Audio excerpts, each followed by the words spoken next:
Shalom, salam sejahtera untuk kita semua. Kita bersyukur kepada Bapa kita di surga yang selalu menganugerahkan nafas kehidupan, waktu yang terbaik untuk kita bisa lagi menjalani kehidupan di hari-hari yang Tuhan sudah anugerahkan. Kita bersyukur sebab Tuhan kembali menganugerahkan waktu untuk kita belajar lagi kepada firman Tuhan. Orang percaya, orang beriman, salah satu kekuatan yang menjadi bagiannya adalah doa. Oleh sebab itu, Tuhan Yesus HaMasiah mengajarkan secara khusus dalam hal berdoa, yang kita kenal dengan doa sempurna, doa Bapa kami.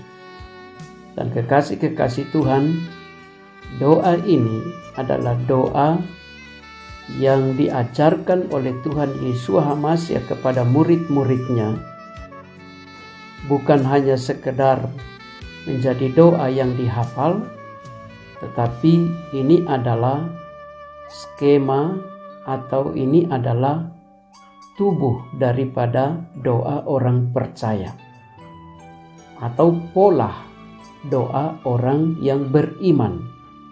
Nah, kekasih-kekasih Tuhan, mari kita akan melihat dalam Injil Matius pasal yang ke-6 ayat yang ke-10 sampai ayat yang ke-13. Disinilah letak daripada skema doa orang percaya.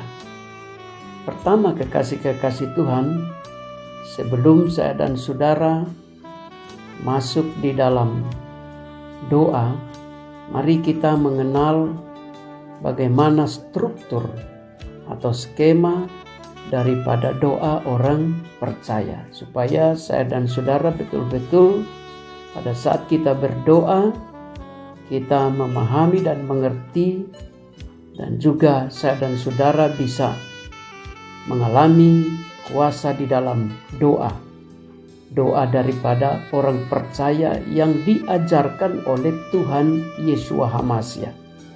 Nah, pertama, kekasih-kekasih Tuhan, dalam doa ini bagian yang paling utama diajarkan oleh Tuhan Yesus HaMasiah, bagaimana kehidupan saya dan saudara menghormati pribadi yang menjadi tujuan doa kita.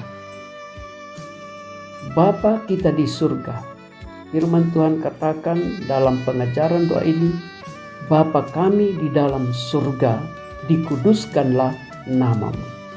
Jadi kekasih-kekasih Tuhan, yang menjadi pribadi yang mendengar dan menjawab doa kita adalah Bapa kita di surga. Dan sebagai penghormatan saya dan saudara kepada Bapa kita di surga, maka firman Tuhan katakan, kuduskanlah namanya. Kuduskanlah nama Bapa kita di surga.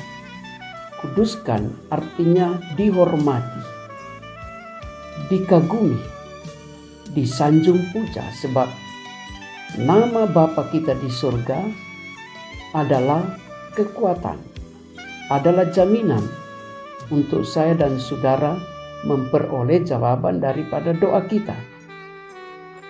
Jadi kekasih-kekasih Tuhan, saya dan saudara dibawa oleh Tuhan untuk mengerti siapa sesungguhnya yang menjadi pribadi yang menjawab doa kita.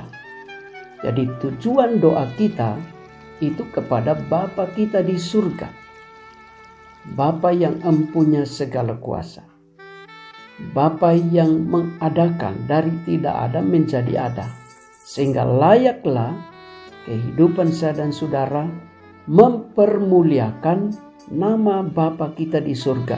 Sebelum saya dan saudara meminta kepada Tuhan, Tuhan mengajarkan, mari permuliakanlah namanya, agungkanlah namanya, agungkanlah nama Bapa kita di surga, yaitu Bapa Yahweh Elohim. Sebab dialah yang mendengar, dialah yang menjawab segala doa kita. Kemudian poin yang berikut, setelah kita sudah mengakui, memuliakan nama Bapa kita di surga, maka bagian yang berikut kita mempersilahkan atau mengundang kedaulatan kerajaan surga di dalam doa kita. Firman Tuhan katakan, datanglah kerajaanmu, jadilah kehendakmu di bumi seperti di surga. Jadi, kehidupan saya dan saudara dalam hal berdoa, maka momennya dan situasinya harus betul-betul situasi kerajaan surga. Ingat kekasih-kekasih Tuhan, kerajaan surga bukan soal makan minum, tetapi kerajaan surga adalah soal kebenaran, damai dan sejahtera yang dikerjakan oleh Roh Kudus. Mari kekasih-kekasih Tuhan, pada saat saya dan saudara berdoa, peganglah kebenaran firman Tuhan yang menjadi jaminan bagi saya dan saudara. Yang berikut, jagalah hati kita supaya memiliki situasi yang penuh dengan damai dan sejahtera, dan luaskanlah Roh Kudus untuk bekerja, luaskanlah Roh Kudus untuk berkarya, luaskanlah Roh Kudus yang menjadi signal bagi saya dan saudara untuk menghubungkan doa kita kepada Bapa kita di surga. Jadi mari sebelum saya dan saudara meminta sesuatu kepada Tuhan, mari undanglah kerajaan daripada Bapa kita di surga untuk berdaulat di dalam kehidupan saya dan saudara. Nah, kekasih-kekasih Tuhan, bagian yang berikut dalam doa ini adalah komitmen di hadapan Tuhan. Sebelum saya dan saudara meminta kepada Tuhan, maka kita harus memiliki komitmen yang kuat, komitmen yang kokoh di hadapan Tuhan, dan penghormatan kita kepada kedaulatan Tuhan. Di situ dikatakan, jadilah kehendakmu di bumi seperti di surga.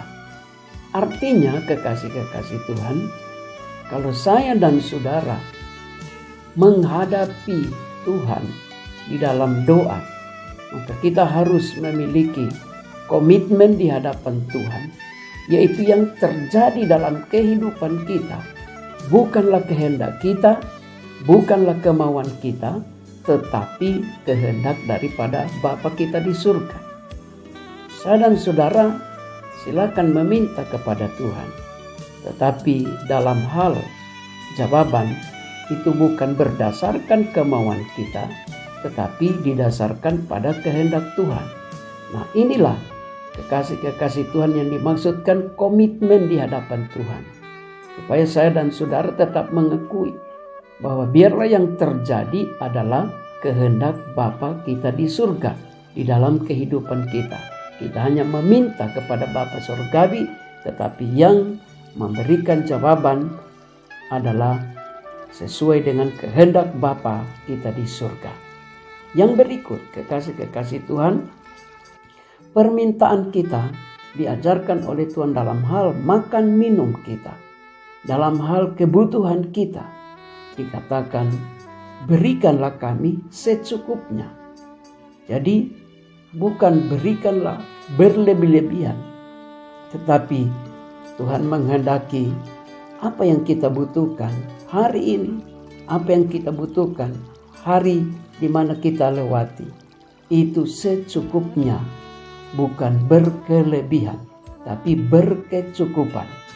Karena Tuhan juga akan menyediakan hal yang kita perlukan dan butuhkan di hari-hari yang mendatang. Jadi untuk kebutuhan hari ini, maka Tuhan katakan, biarlah berkecukupan. Hidup berkecukupan artinya mensyukuri apa yang Tuhan berikan bagi kita hari ini. Inilah maksud Tuhan, yaitu permintaan bagi saya dan saudara. Dan kemudian kekasih-kekasih Tuhan, kita juga tidak boleh egois. Kalau kita sudah memohon pemeliharaan Tuhan, apa-apa saja yang Tuhan berikan kepada saya dan saudara, maka bagian juga yang penting untuk saya dan saudara lakukan di hadapan Tuhan, yaitu kelayakan hidup di hadapan Tuhan. Dikatakan, ampunilah segala dosa kami. Jadi permohonan pengampunan, belas kasihan daripada Tuhan akan kehidupan kita. Sebab kita menyadari bahwa kita banyak juga kekurangan, kelalaian di hadapan Tuhan. Jadi kita harus memohon pengampunan daripada Tuhan atas segala dosa dan kesalahan kita. Dan di sini didapati bahwa hukum tabur tuai. Ampunilah segala kesalahan kami seperti kami sudah mengampuni orang yang bersalah kepada kami.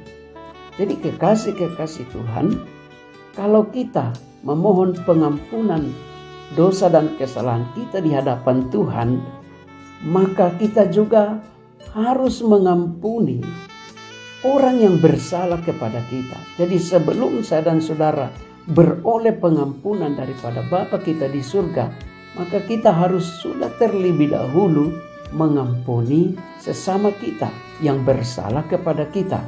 Nah, kalau posisi kehidupan yang demikian, maka pasti kita diampuni oleh Tuhan. Kita dikasihi oleh Tuhan. Apabila kita mengasihi sesama, maka kita akan dikasihi oleh Tuhan. Apabila kita mengampuni sesama, kita juga akan diampuni oleh Bapa kita di surga. Nah, puji Tuhan, inilah yang dimaksudkan hukum tabur tuai. Dan yang berikut, permintaan yang berikut dikatakan, janganlah membawa kami ke dalam pencobaan. Jadi tetaplah minta kekuatan daripada Bapa kita di surga, supaya kehidupan saya dan saudara tidak terjerumus ke dalam pencobaan. Ingat, jangan mencari pencobaan. Tuhan ajarkan kepada saya dan saudara menghindar daripada pencobaan. Apalah artinya saya dan saudara menerima kecukupan dari Tuhan, kemudian jatuh ke dalam berbagai pencobaan? Apalah artinya kita menerima kecukupan daripada Tuhan, tetapi saya dan saudara tidak mengasihi sesama kita? Jadi dua hal yang juga harus saya dan saudara minta kepada Tuhan, yaitu pengampunan daripada Tuhan dan jangan sampai jatuh ke dalam berbagai pencobaan. Dan bagian yang terakhir, kekasih-kekasih Tuhan, yaitu kita tetap mengakui kemahakuasaan daripada Bapa kita di surga. Jadi artinya, silakan saya dan saudara berdoa kepada Tuhan, silakan saya dan saudara meminta kepada Tuhan, tetapi kita harus juga menyadari bahwa segala perkara ada di dalam tangan Tuhan. Dialah yang empunya segala kuasa, dialah yang empunya langit, bumi, dan segala isinya. Jadi bagi saya dan saudara, pada saat kita meminta kepada Tuhan, kita tetap komitmen untuk menghormati kedaulatan daripada Bapa di surga. Dan bagian yang terakhir yang menjadi doa dan meterai doa saya dan saudara adalah dalam nama Tuhan Yeshua HaMasiah. Jadi kekasih-kekasih Tuhan, sebab nama Tuhan Yesus HaMasiah itu adalah meterai. Segala permintaan doa kita yang kita panjatkan di hadapan Tuhan, kalau tidak dimeteraikan di dalam nama Tuhan Yesus HaMasiah, maka sia-sialah. Karena Bapa, Putra, dan Roh Kudus adalah satu kesatuan yang utuh, yang dapat memberkati kehidupan saya dan saudara. Puji Tuhan, Tuhan memberkati kita semua.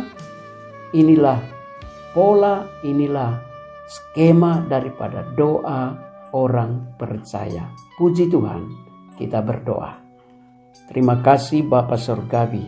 Terpuji-puji namamu Bapa Yahweh Elohim. Kami bersyukur sebab Engkau telah memberkati kehidupan kami saat ini dengan pengertian tentang doa di hadapan hadirat-Mu. Terpuji namamu Bapa. Terima kasih untuk pengertian yang Tuhan sudah berikan. Kami bersyukur segala kemuliaan, hormat, pujian hanya bagi Bapa Yahweh dalam nama Tuhan Yesus HaMasiah. Haleluya. Amin. Bapa Yahweh memberkati kita semua. Shalom.